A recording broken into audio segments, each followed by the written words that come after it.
Hello, everyone, and thanks for tuning in to episode 17 of English with Tim, the podcast where you can learn English in depth and detail, and also hear stories about life in the U.S. and from my travels around the world. I'm Tim Sexton, English teacher, polyglot, world traveler, and author of Words for Numbers, where you can, as the name suggests, learn hundreds of words for talking about numbers for business writing and presentations for IELTS Task 1 academic writing. You can find Words for Numbers at www.patreon.com/words4numbers. No spaces, no underscores, nothing, just /words4numbers. So, I start every week's episode by saying pretty much the same thing about myself, and what I'm saying doesn't feel quite true. I feel like I lead a kind of boring existence, at least right now, because I'm in my hometown, and people tend to find their hometowns a bit boring, unless they're from Dubai or Mexico City or something. But then I think about it and realize that the world around me is pretty interesting. Let me tell you why I think it's interesting. Some days ago, I was walking in a neighborhood park. It was nighttime, and I was out searching for lightning bugs or fireflies.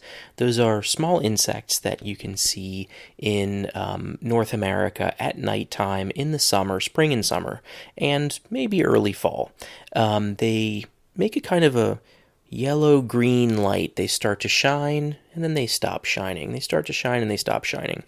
So the reason I went to this particular park was that there is a long hill, and vertical drop, I guess, is probably, 20, 25 meters or something. Hard to say, but it goes down. It's pretty steep, and at the bottom of the hill, it flattens out a little bit, and then it kind of runs perpendicular into a sidewalk, like a concrete walking path, and then after that, there's a short drop into a creek, and this hill has a lot of functions. One of them is people like to run up it. You don't see that too often, but sometimes you see people practicing cross-country running. They run up to the top of the hill, they run back down, they run up, and so on. In the wintertime when there's snow, people like to get on a sled and slide down the hill. Sled is a piece of wood with two metal blades under it. Kind of like small skis that you sit in. So you sit on this wooden board and you slide down the hill. You're going to hear the word blade, actually, a few times during this episode. So let me tell you what a blade is. A blade is the part of a knife that cuts. So you have the handle of the knife that you hold, and you have the blade, which is the part of it that cuts. Blade is also the part of an airplane, the propeller. So you have the propeller, which is the part that spins on the airplane. It rotates and, moves the air so that the airplane moves forward and can start to fly. The blade is the part that cuts through the air. So I was walking and looking for, blades. Why was I talking about blades? Oh, right. So you have the blades on the bottom of the sled. So I was going to this hill, and what happened? As I was getting closer to the hill, I saw off to my left. I was startled. I was surprised to see a very threatening-looking yellow-green light that was just inside of the tree line. So there was grass, and then there's a line where there's trees, and then beyond that it's just trees. And it was very dark. It was nighttime. And you could see this really threatening yellow-green light. It looked like the eyes of some kind of dangerous animal. It made me think of a coyote, or maybe a couple of coyotes, or maybe something much worse, some kind of monster. I don't know. It's nighttime, and your fears become a little bit irrational. At least that's the case with me. So I, was becoming a bit cautious, and I thought maybe I should run up to it and try to scare the thing. So I yelled out, "Hey!" Absolutely motionless, no reaction. And I walked a little bit farther, and, I started to get scared. I came back, walked back and forth several times, and then I realized that as I moved back and forth, the light was moving in a very predictable way, left and right. When I moved right, it moved left. When I moved left, it moved right. And then as I got closer to it, I saw that actually it was a water fountain. It was a water fountain sticking out of the ground. Not a fountain the kind that you splash in or that, is for decoration. It's the kind that you see probably in American movies where it's a fountain that, you drink out of. two kinds that you can see in North America. One is in schools, and it's kind of a big rectangular box usually that is attached to the wall, and then water comes out of it and you can drink from it. The other one you see in parks, which you probably don't see as much in movies. It's kind of like the neck of a giraffe or something a little bit, and it's usually painted green or blue or something, and has a little very shiny metal bowl on the top, and then you can drink from it. Just these kinds of details of life from the United States that you probably wouldn't hear about or know about if you didn't listen to me. So anyway, yeah, I realized that actually the light was a reflection coming off of the water fountain, and I felt, well, kind of stupid. And I continued walking, went over to the hill, and this hill, wow, when you look down, you are about at treetop height. And when you look down at the right time of summer, you can see a very large number of lightning bugs or fireflies. And it's really impressive because they start to blink. When a light blinks, it means that it turns on and then it turns off. You can see them blinking at various intensities, various altitudes, various distances for different lengths of time. It's just very random, and it's a very beautiful sight. Really an impressive thing. This is one of my favorite things about living in this part of the world is the lightning bugs at night, especially when you get to a place where you can see lots of them. They tend to spend time at the edge of water a little bit, but not necessarily. You can see them in kind of a lot of places. So more about lightning bugs. Let me tell you about them. So they're about a centimeter long. They have very soft wings. They have a very soft body compared to a lot of insects. They're not like an ant or a bee or something that, is, if you smash it, if you get in a fight with a bee or something and you hit it, it's kind of crunchy. As kids, I'm embarrassed to say, we would sometimes kill them because, when you kill them, they have this stuff in their butt, this yellow green stuff that glows, and you could smear it on your fingers. And so yeah, they're kind of small, and the lightning bug season is pretty unpredictable. Sometimes, it starts in mid-April, and sometimes the peak of it is in May. Sometimes it's in June. Last year, lightning bug season was very unimpressive. I was really underwhelmed. When you're underwhelmed, it means that you feel that something was significantly less impressive than you were expecting it to be. So I was underwhelmed by lightning bug season last year. This year it's been pretty good, although it's starting to slow down. Now it will go on for quite a long time, actually. Lightning bug season really ends completely when you have the first freeze, because I guess lightning bugs do not survive that freeze. I guess the yellow squishy stuff that glows in the rear half of their body, I guess it freezes solid and kills them. That's my guess. So that's lightning bugs, and my goal today in this episode is to tell you about all these different plants and animals, and starting with the animals. The next one is cicadas. I talked a little bit about cicadas the last episode. And I mentioned that there are annual cicadas, the ones that you have every year, and that there are periodic cicadas. And periodic cicadas here, well, that means 7-year cicadas. I think there are also 3-year cicadas, but the ones that are most famous are the 7-year cicadas because they're kind of like a biblical plague, and maybe you don't know the Bible very well. I don't either, but I know that there's a famous story, where in Egypt there was a huge amount of insects, or there was a huge amount of frogs or something, and so on. So, it was destructive amounts of these things. And so cicadas, they're like a biblical plague. There are so many of them at times during these 7-year episodes that life can get kind of strange. Now, in 2021, in this part of the city, there weren't too many of them, but I heard that closer to the downtown area that there were more of them. And so I made a pilgrimage. A pilgrimage is kind of a pilgrim is a religious traveler. For example, someone who travels to Mecca is a Muslim pilgrim. So a pilgrimage is a trip made by a pilgrim. So I got on my bicycle and I rode the 16 or 17 miles, something like that. So about almost 30 kilometers, something in that neighborhood, to the downtown area where were lots of cicadas. And the special thing about cicadas, or one of them, is the noise they make. They kind of make a kind of a, and one of them starts to sing, and then another one starts to sing, and suddenly they're all singing together, and you have this deafening noise of these cicadas just screeching. And I wanted to hear that. Some people were glad it didn't happen, but I felt that I had to hear it, because the last time that they had been here was 2004, and I was in Germany, and I completely missed it. I only heard it over the telephone, so that was a real disappointment. Now, the cicadas that we had in before that, when I was a child, it was 1987, and I remember it. Our parents and adults warned us, this is going to be a bit crazy, and this is not going to be fun.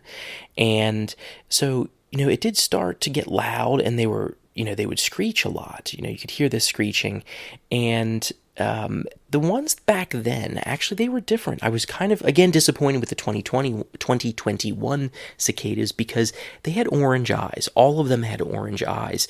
And I remember distinctly that when I was 7 years old in 1987, that you had ones with different colors of eyes. You had red eyes, and the eyes would stick out from the head of these things.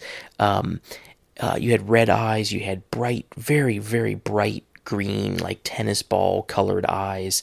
You had orange ones, you had yellow ones, you had occasionally white ones, sky blue. It was very, very strange. And so my sister and I, actually, we would go out and we would catch some of these things. So I have an older sister. She's 5 years older than me.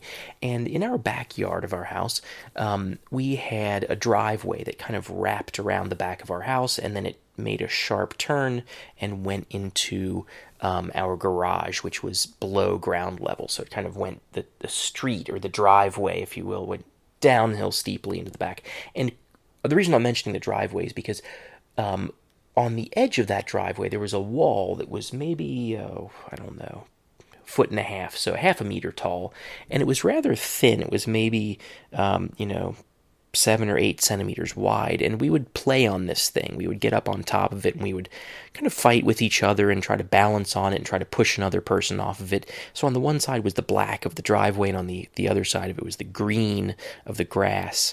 And we would sometimes get sticks, long sticks, and get in a fight on top of them. You wouldn't hit the other person, but you would use the stick to try to push the other person's stick so that they would fall off balance.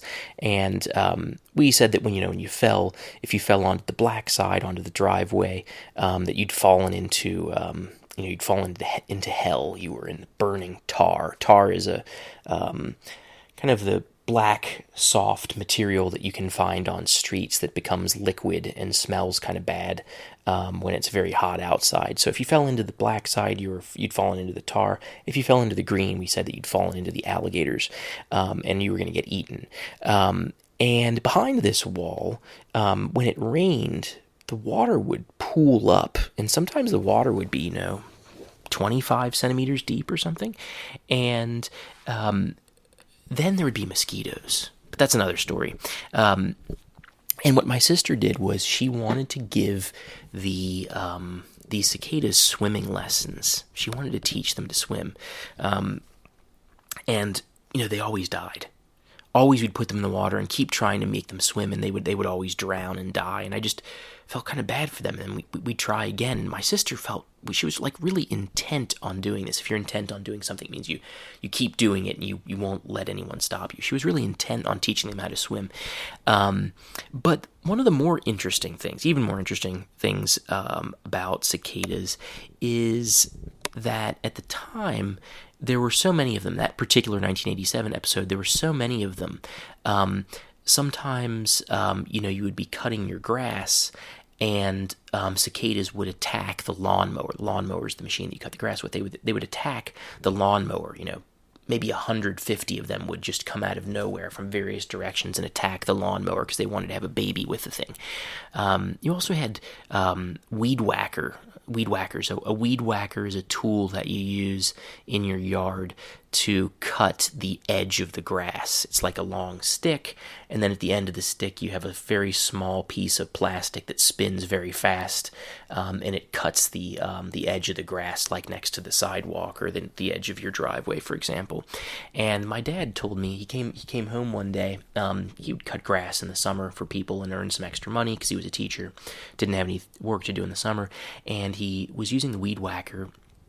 And the weed whacker, the cicadas wanted to have a baby with a weed whacker, and so hundreds of cicadas attacked him every time he would, or attacked the weed whacker rather, every time he would turn it on, and then they would get hit and they would get killed, and the guts, the inside of cicadas, and various brightly colored cicada eyes, splashed onto his hairy legs, and he came home and there were just cicada guts on his legs. Also, the dogs would eat them. Lots of them. They would eat so many of them, and then they would get sick and they would vomit. And sometimes you'd be driving down the street, and especially if you had more like a truck or something that had a front window that was more vertical, you might run into them, and you just have a lot of them just dead on your front window. So yeah, that was the cicadas. Another type of animal that we have in this part of the world that you did not have, probably where you're listening, because I think most of my listeners, I'm sure, are in various parts of Europe, are squirrels. Now, of course, in Europe you do have squirrels, but North American squirrels and European squirrels are different animals. I'm not sure if they can have babies together. Might be like a llama and a camel where they can do it, or it might not be. But the difference is that North American squirrels are considerably larger. I would say they are, 2 times as big as European squirrels. European squirrels also are kind of shy and retiring. If someone is retiring, it means not that just they've stopped work. Another meaning is that they tend to avoid the company of others, and they prefer to sit and relax alone rather than be sociable. So European squirrels are kind of shy and retiring, whereas North American squirrels, they're kind of brave and big. And when I was in the University of Florida many years ago, they were very bold and brave. You might be sitting at a picnic table eating some pizza, and the squirrel would just come up to you and just try to take your pizza crust from you. And they're quite strong. For example, if you look out the window sometimes in my backyard, you can see a squirrel running vertically up a tree branch, and accelerating while running up absolutely vertically. And they're expert jumpers. You can see them running up a long tree branch that's rather thin, and they can see how the tree branch kind of bends down, and they know that that's going to act like a spring, and at just the right moment they jump and catch onto another branch on another tree.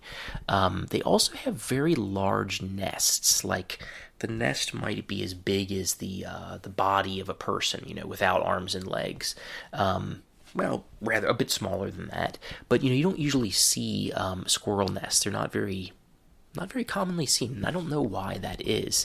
I've read also that squirrels I don't know if they like to do this, but at times they eat their babies. I don't know why anybody would do that, but I've heard that dogs do that too.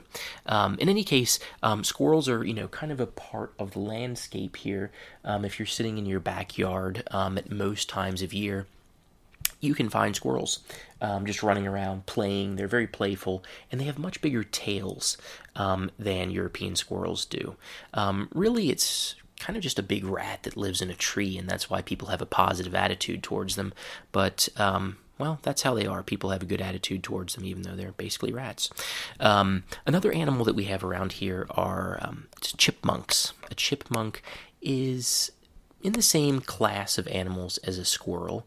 It's a rodent. A rodent is a small animal with 4 legs that likes to make small holes in the ground and scratch things with its hands. So a chipmunk is another type of rodent, kind of like a squirrel or a rat, but it's much shorter. It's about the size of a European squirrel or a little bit smaller. It doesn't have a big, soft, fluffy tail like the North American squirrel. It has dark brown fur that's very short and smooth, and it usually has 2 black stripes on its back. And they're much less common than squirrels. They cause much less drama, except that when they're there, one thing that they do is they like to dig under people's houses. And if they dig enough, they just keep digging and digging and digging for no apparent reason. And sometimes it can undermine or weaken the foundation of people's houses, and then they have to spend real money on repairs. So people tend to kill them. We had a situation like this at my parents' house some years ago, and they wanted to kill the chipmunks. There were several of them, and we had a nickname. We called one of them Charlie. And I didn't want to kill them, so I went and I bought a trap for the chipmunk, and I trapped one of them at least, and got in the car, and I felt very bad. The thing was rattling around in the cage. It was clearly very frightened, and I dropped it off, near a bicycle path, which is, has some nature near it, and I wonder what happened to it. Every once in a while, I wonder what happened to Charlie, if he succeeded or not. Another animal that we have around here is deer.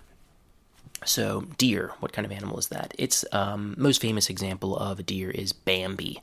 So, we have a lot of deer, actually, in the United States, and so, or at least in this part of the United States, and generally, you will see in places where people live in the United States, there are more animals than you would typically see in Europe. Because in Europe, people more often live in apartments and in places that are more closely or more densely populated, so you have fewer animals. Whereas in the United States, people live in suburbs, they live in houses, and there's enough green space between the houses that there's some space for animals, and deer are no exception.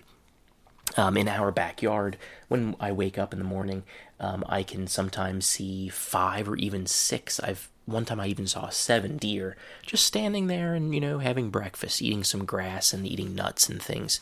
And they're quite stupid, actually, which causes problems in traffic. But I'll get to that a little bit later. One time, my mom and I were walking around the block, and we saw what we were sure was a statue of a fawn. A fawn is a baby deer. We saw a statue of a fawn on someone's front porch, and it was a very beautiful statue. And we were asking, is this a deer or is this a statue of a deer? And we got closer to it, and its fur was extremely shiny. When they're babies, they have much lighter brown fur, and they have white spots all over their backs. And as we got closer, we saw that it had these huge, very, very shiny black eyes. When I say huge, I mean they were it seems like they were as big as a small orange or something, but they were shaped a little bit differently. And as we got closer, we realized, no, this is not a statue. This is a baby that's been separated from its mother. And we saw it a couple more times. We didn't know quite what to do, with call animal control, what they would do with it. And then we just stopped seeing it. Hopefully it figured out how to find food on its own and didn't have anything bad happen to it. One thing that they do, what the deer do, is they tend to cause traffic accidents. And this happened to me. I might have told you about this in a previous episode, but I'm getting on in my years, and I can't remember everything anymore. So I'll tell you again, and if you already heard it, well, sorry. I was driving home after work in April, and I was going, about the speed limit. Traffic was not heavy, but it was also not light. It was getting to be around 4 o'clock, and there was a continuous flow of traffic. The road was not car next to car next to car, but I was driving, and it was pretty close to the point where I needed to exit the highway. And at some point, I looked up and I saw on the right-hand side of the road, I was in the rightmost lane of the road, and I saw a deer standing there, and I thought, my God, no. And I was going, speed limit, which is, 100 kilometers an hour, 110 or something like this, 65 miles an hour. And it stepped out into the road, and I thought, my God, here he comes. I was driving a Honda Civic, and it's not a very big car, and it just made a very loud thump, and instantly, the smell of the deer, oh, it was bad. The smell of the deer instantly came into the car. The front light was made out of plastic, and there was a shower of plastic pieces, and the poor deer, the center of mass of a deer is just above the hood. The hood is the front part of a car that is, you have the engine is below the hood. The hood of a Honda Civic is just below the center of mass of an adult deer. And so the deer, poor thing, flew probably 3.5 meters into the air and was rotating like a toy, just turning in flips. And I just kept driving, and I wanted to look and see what was going to happen, but I understood, no, you have to look ahead, and I kept driving, and it was hit by a truck, and I thought, my God, this is terrible. The car, besides the fact that the deer was killed and that I was quite shaken up, the car was actually destroyed. I mean, not destroyed in the sense that it caught fire and, you couldn't use anything from it, but the repairs to the car were going to cost more than the value of the car. It was, 21 or so year old car. So yeah, deer are a serious issue here. My older brother makes maps. He makes digital maps, and one of the things that he has, one of the data sets is population density of deer. And one of the things that you can do with that data set is insurance companies can use that information to adjust the price of their insurance policies for different places. More deer, higher price. Fewer deer, lower price. So that's deer. Another thing we have around here, which I've heard but never seen, is coyotes. You can also hear that pronounced as coyotes. I say coyote, though. And, they're small dogs that like to attack things, and you can hear them. You can hear them at night sometimes. Not so much this year. Maybe they've moved elsewhere. But, well, really, I can't say too much about them because I've not seen them. But I have heard stories of them a little bit farther south of here, and if you're out walking and you have a small child with you, they will walk around in circles and threaten to, or they're thinking, what can I do with that kid? And, you've got to be loud and threatening and aggressive to get rid of the thing so they don't come and attack your 3-year-old. So, that's animals. What about plants? Actually, I've already been talking for quite a while, so I think I'm going to save the plants for next time and probably mix them in with another episode because, well, there's not nearly as many plants around here that are super interesting as there are animals, and so I'll just leave you with those thoughts, with the chipmunks and the squirrels and the coyotes and the deer. I forgot to mention that. The plural of deer is deer. And the lightning bugs or fireflies. I promised you that I was going to use the word blade several times, but in reality, blade is something that's more connected with the plants that I was going to talk about, and I'm going to talk about the plants next time. So, thanks for listening, everybody. I hope this episode gave you a little bit more feel of what life is like in this part of the United States beyond, what you read in the news or see in the movies, because, there are plants and animals around, and that's something. It makes things feel a little bit different when you know these things, or at least I hope it does. Tell me what you think about this in the comments, and I'm looking forward to reading those comments and also seeing you in 1 week.